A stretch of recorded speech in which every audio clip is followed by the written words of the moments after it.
না পড়াশোনা করো। আমার জন্য কি কি রান্না করবে বলো?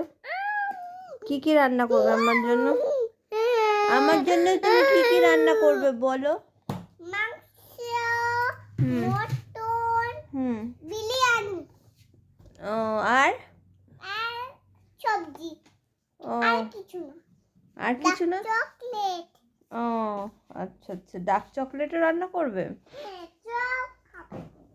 ও আর আমার প্রেসক্রিপশনে তুমি কি লিখলে? প্রেসক্রিপশনে হুম তুমি কি খেতে খাবে? বু বু বু বু লিখলাম। ওই ওষুধ, একটা ওষুধ খাবে তুমি। এই ওষুধগুলোই তুমি খাবে, ঠিক আছে? আচ্ছা ঠিক আছে, বলো আমি কোন ওষুধ খাবো বলো। এই যে এই ওষুধটা আছে না, তাই খাবে। তো ওই ওষুধগুলো লিখে দাও, আর আমার কি কি খেতে হবে সেগুলো লিখে দাও। তোমার পেন কই? পেন? পেনটা কই গেল? এটাই তো বলছি।